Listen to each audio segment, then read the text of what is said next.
All right, so I think with water, we looked at this one a couple of times. Probably not too hard to get this structure now. Sometimes because we know its shape kind of looks like this, we'll draw it like this. But if we were just to basically draw a dot structure, we might do these angles like this. So what do we call this shape?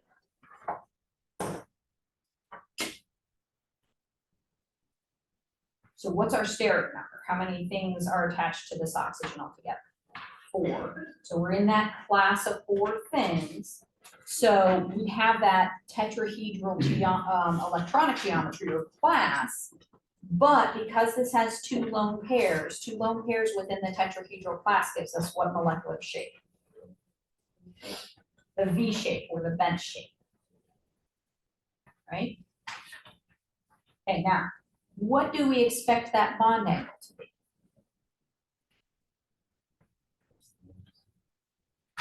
It's going to be less than 1, what did you say? It would be less than 120. Can we make it even smaller?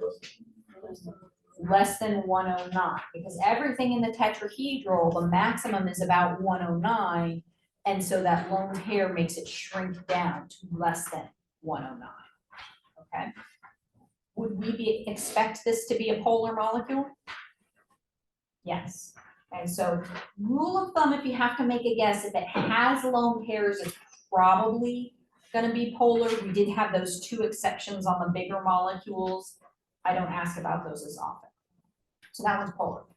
All right, and I did put out examples of these. So when you buy model kits for organic chemistry, they kind of make the oxygen is usually represented as red. They make the oxygen so that it only forms 2 bonds, because remember, it likes to form 2 bonds, and they make this angle right about 109 degrees. And so you should have a shape like this. Now, the other molecules, I didn't necessarily have enough to give out to everybody. So you might have to, if you're sitting with 2 people, you probably have them all. But if you're sitting by yourself, you might have to look at the desk next to you to see them. Okay, so ammonia kind of looks like this, right?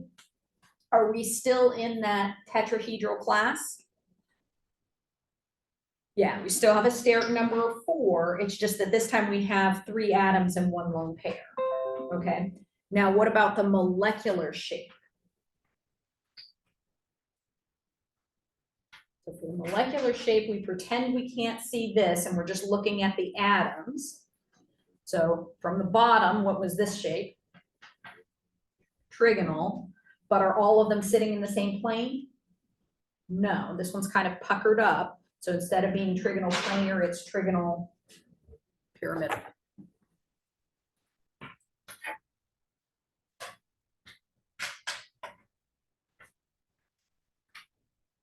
So if you can figure out what it looks like, you can do it that way, or we could look over here and say, okay, I have 3 bonded atoms, 1 lone pair, and then just follow it over, it's trigonal pyramidal.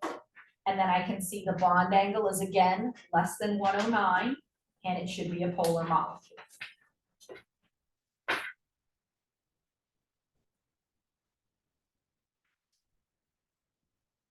All right.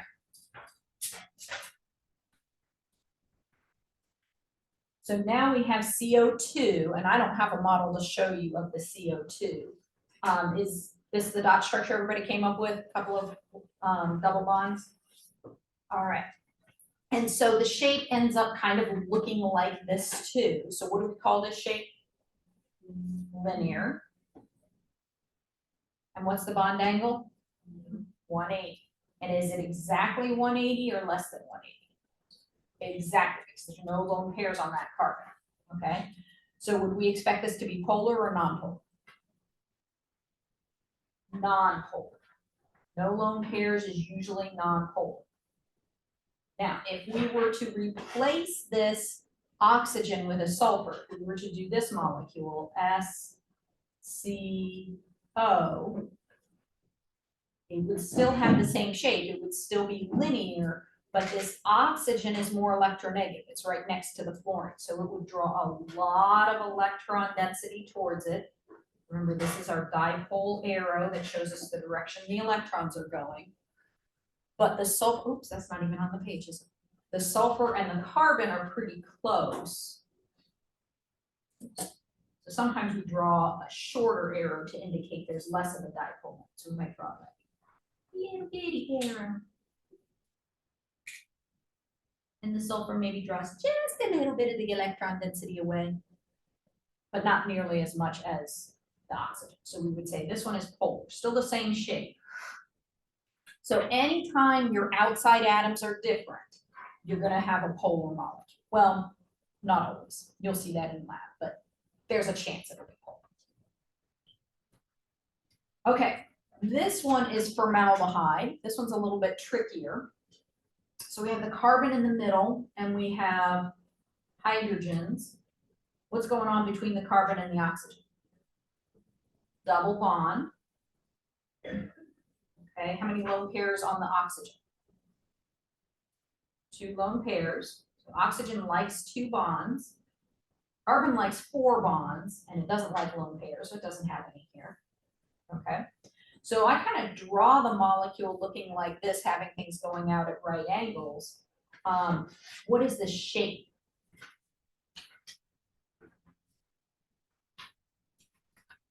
I heard mumble mumble, which was probably correct.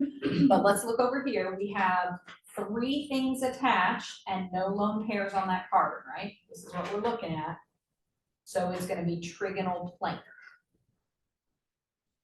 Okay.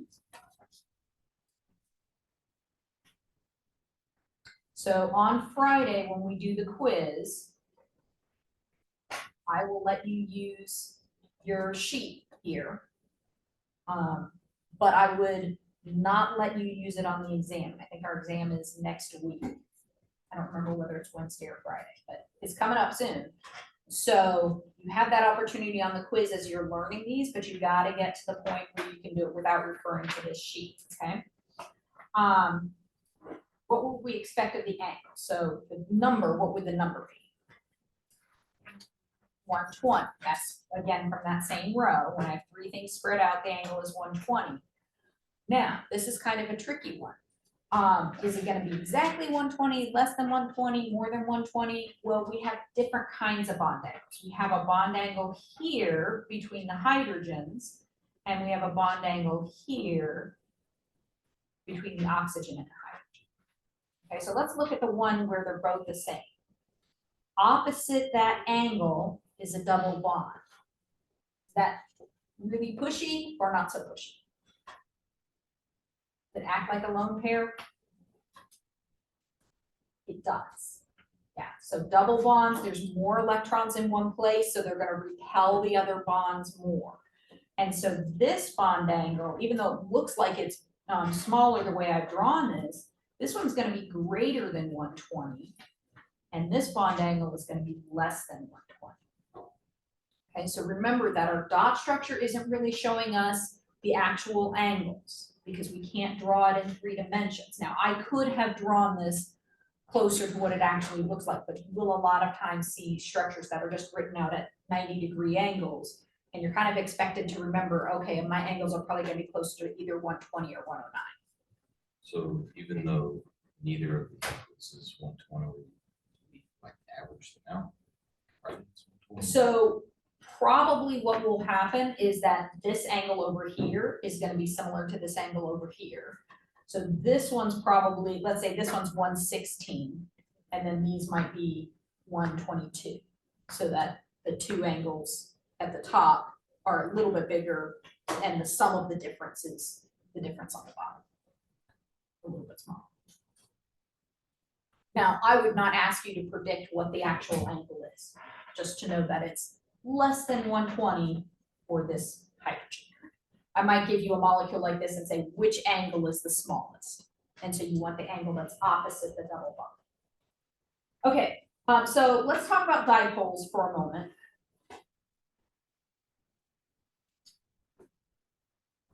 So technically, the dipole is a measurement. Your book uses mu. So this kind of looks like a cursive U, but it's really the Greek letter M, mu. And this is equal to Q times r. So r, think of the word radius. This is the distance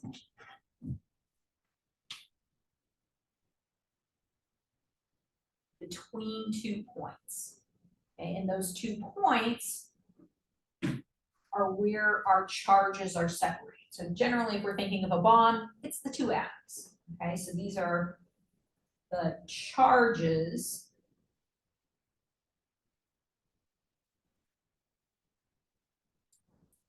that are being separated.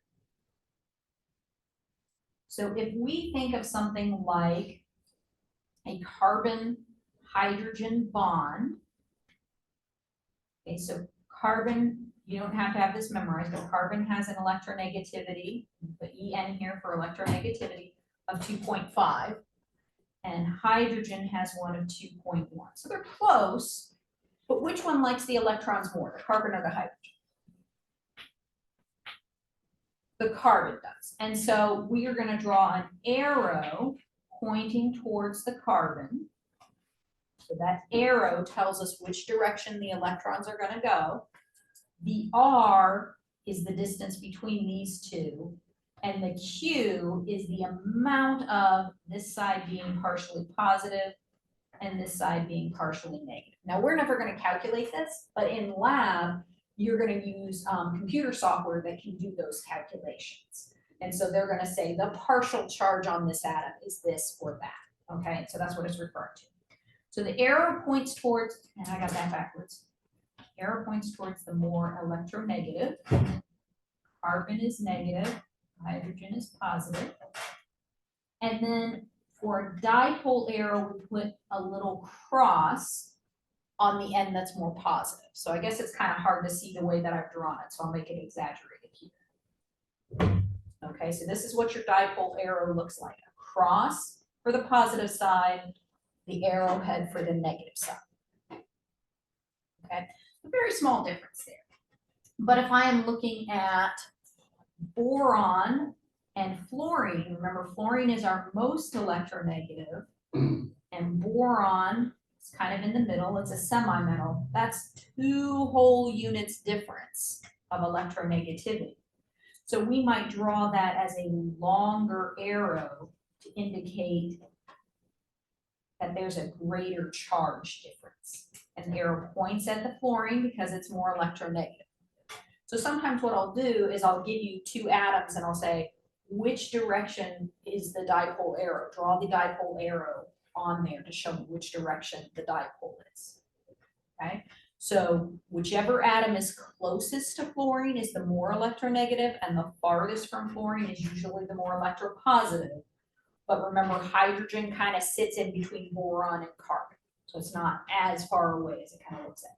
So if I were going to do lithium and nitrogen, let's say those 2 are bonding, which way is my arrow going to point? Which one's more electronegative, do you think, nitrogen or lithium? So lithium's over here, nitrogen's over there. How many say nitrogen is more electronegative? How many say lithium's more electronegative? Good. All right, so nitrogen's more electronegative, so the arrow points towards the nitrogen, and then the little positive side goes on the lithium. All right, so that's for individual bonds, but we can have some molecules where the dipoles cancel out.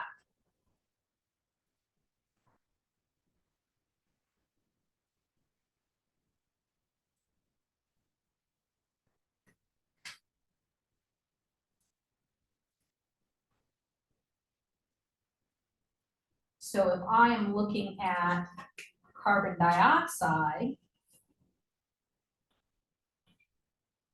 I'm still on the page here.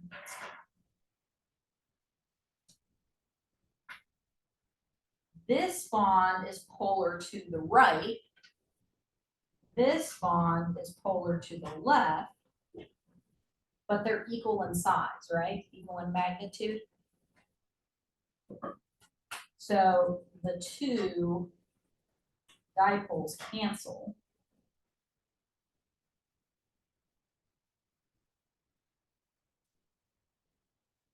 And we end up with a nonpolar molecule.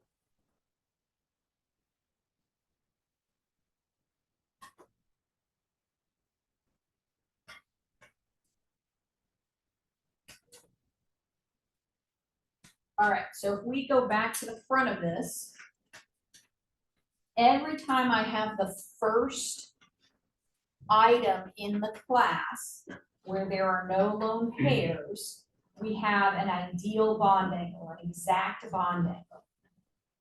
If I have an exact bond angle, that means it's gonna be nonpolar.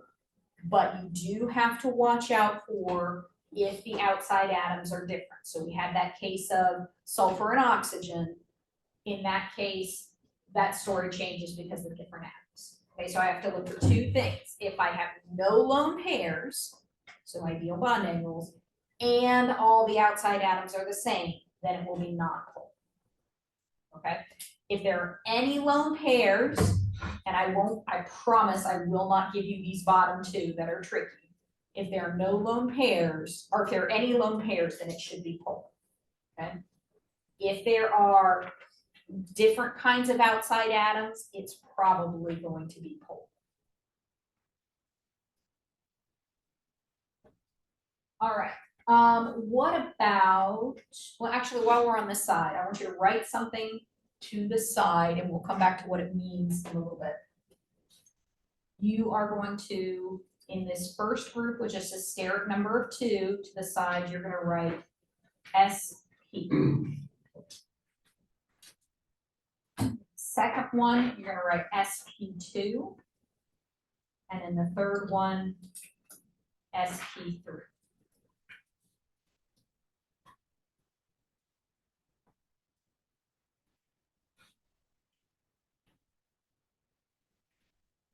Okay, so, and I'm out of room on that paper.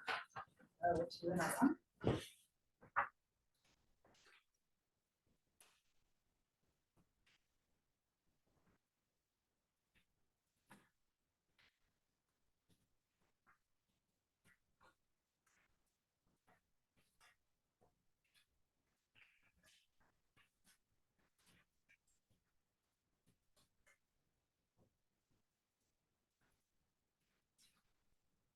All right, so what if we don't change the atoms, but we change the number of electrons? Okay, so we have oxidation or reduction.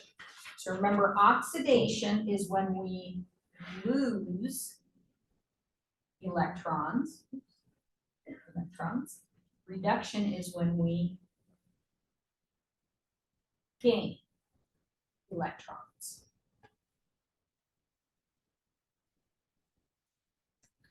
Now, often when this happens, we're also adding or removing atoms, but sometimes we can just take something that's an ion and make it neutral, or take something that was neutral and make an ion.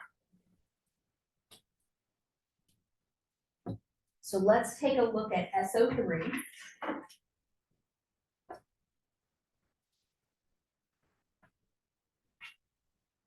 All right, how many valence electrons for sulfur? 6. 6, and for oxygen? 6. 6, and there are 3 of them. That's going to give us 24. And so we can draw this as, there is 8, 16, I'm going to draw this coming on from this side. And there's 24. Now, why did I make a double bond here instead of also making that a single bond? What about dot structures makes it so that I have to make that a double bond? Sulfur wants an octet. Yeah, sulfur needs to have at least an octet, right? Okay, so we got to make sure everybody has an octet. Now, can sulfur have an expanded octet? Seen a couple of nods. So remember, that's when an atom can have more than 8 electrons. Can oxygen have more than 8 electrons? No, oxygen's not allowed. So what I can do is move some of these side electrons in, and I got to figure out, well, do I want to do that? So let's look at the formal charges. Okay, so we have 3 kinds of atoms here. We have a sulfur that has 4 bonds and no lone pairs. We have an oxygen that has 2 bonds and 2 lone pairs, and we have an oxygen that has 1 bond and 3 lone pairs. Okay, so for the sulfur, remember this is going to be valence minus dots minus lines. Okay, so our valence is 6 for each of these, minus dots, there are no dots on my sulfur, minus lines, there are 4 bonds coming out of here, so that's going to be a positive 2. Is that a favorable formal charge? No, we would really rather it be as close to 0 as possible. All right, let's check out oxygen. Also 6 valence. How many lone pair electrons? How many dots? 4. And how many lines? 2. So a formal charge of 0. So when oxygen has the bonding that it likes, when it has 2 bonds, it has a formal charge of 0. When it doesn't, we end up with a different formal charge. All right, so this makes me suspect probably there's a better way to draw this structure where I can give it more of a balanced or more favorable formal charges.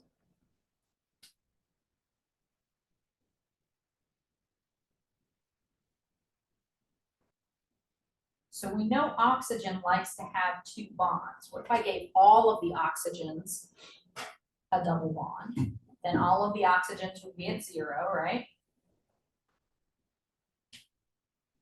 What would this sulfur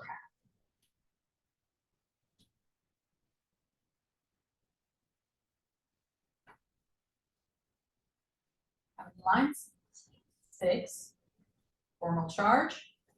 0. Okay, so this is the more favorable structure. All right. When I do these resonance structures, almost always, there are a couple exceptions, but almost always this is not going to change the shape because in both cases, I don't have lone pairs on my central atom, right? And I have 3 things around it.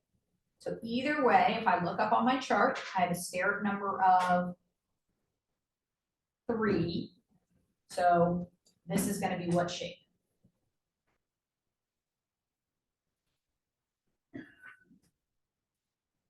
Steric number of 3, it's going to be trigonal something. Plane, all of those are in the same plane. Okay. Now, there is also, so this is sulfur trioxide. There is also an ion, the same atoms, but a -2 charge. This is the sulfite ion, right? Now, when I'm trying to put these on, I have 6 for the sulfur, 6 for each oxygen, and then I have to add 2 for the charge. So now instead of 24 electrons, I have 26 electrons, right? So when I go to make my structure,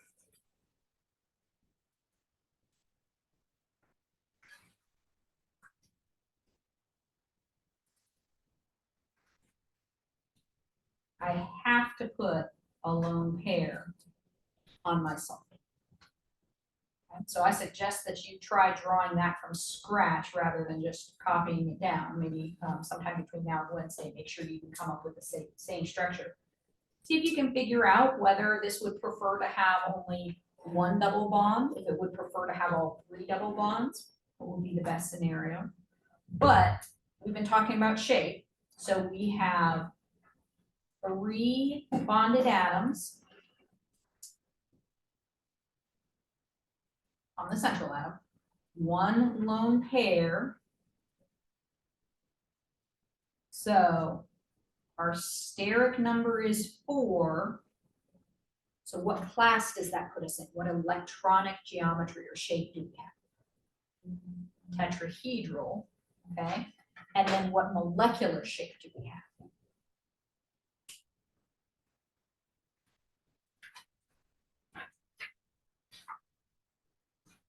So we are here where we have 3 bonded atoms, 1 lone pair. So this is, I'm scribbled out, but this is tetrahedral. And so our shape is trigonal pyramidal. Okay, so did we change the shape? Yeah, we changed the shape. Okay.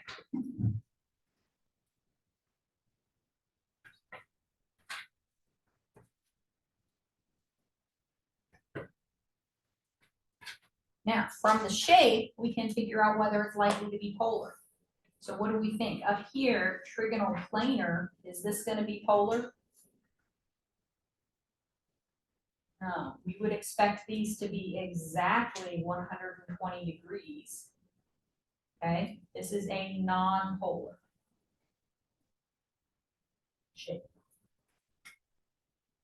Down here, trigonal pyramidal, we have a lone pair on that central atom.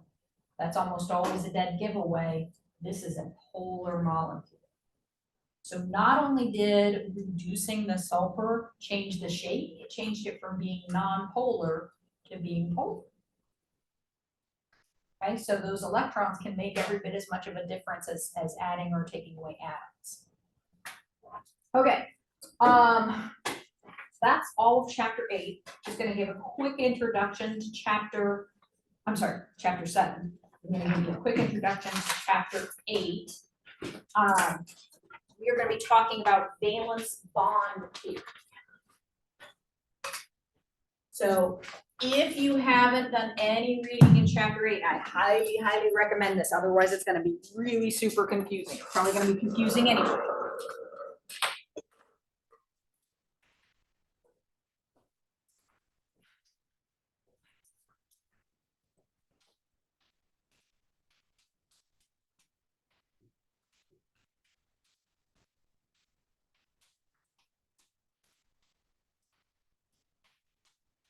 So the idea behind valence bond theory is that we can tell by determining the shapes of molecules that VSEPR theory works really well for predicting the shapes, but we also know there's these things called orbitals that atoms have. So if the orbitals are where the electrons are, what's the connection? So valence bond theory, orbitals, the shapes.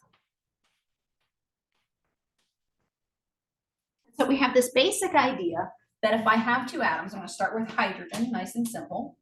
We draw our dot structure. We have those two dots that are between the hydrogen atoms.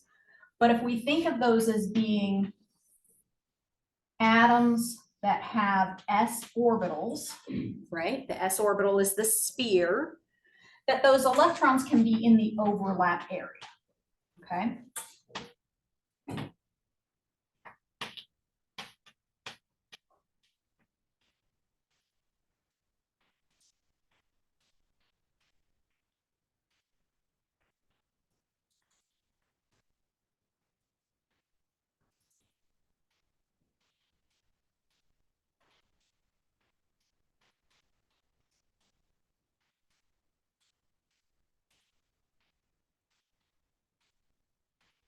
So I have two atoms. Each atom has some atomic orbitals.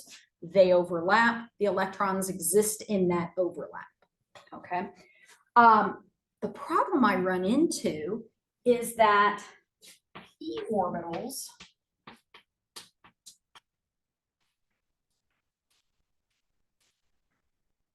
have 90-degree angles. Remember, I have a PZ and I have a PX. I'm not going to draw the PY because it's out of the board. Okay, so the angle between those would be 90 degrees. And so if I've got an atom that can bond up and down and one that can bond side to side, I would expect all of my bond angles to be about 90 degrees. And I'm not getting that. Okay, so what's going on? So valence bond theory, VBT, says that the atomic orbitals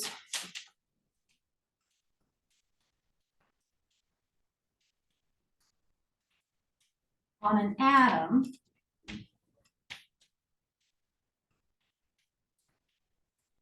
hybridize. So I drive a Prius, which is a hybrid car. So it has a gas engine, but it also has a battery that runs on electric, so that sometimes if I'm in the drive-through or I'm at a stoplight or if I'm not driving too fast, it's not using any gas at all. It's only using the electric. So it's a mix of the two. And that's the idea between hybrid orbitals. So we take the S and the P and the P and the P, take all of those orbitals, stick them in a blender, mush them all together, and then form 4 identical orbitals. These are going to form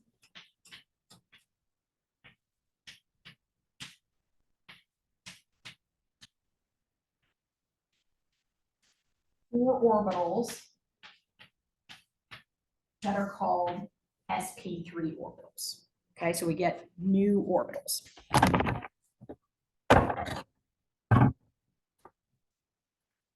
Okay.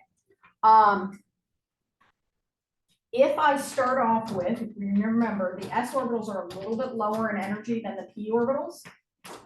So this maybe is the 2s and the 2p.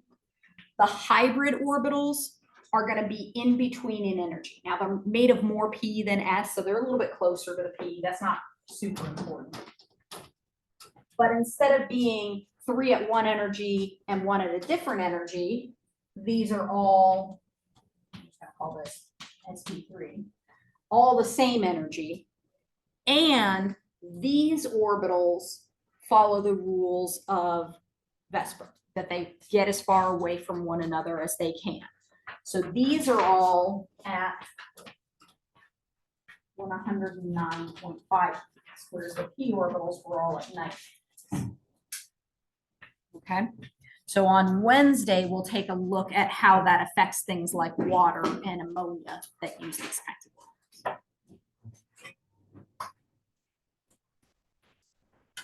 We do have another homework assignment, homework 6, that is due, might be Wednesday, covering some of the stuff with the that we've gone over, the shapes and things and angles. Do you know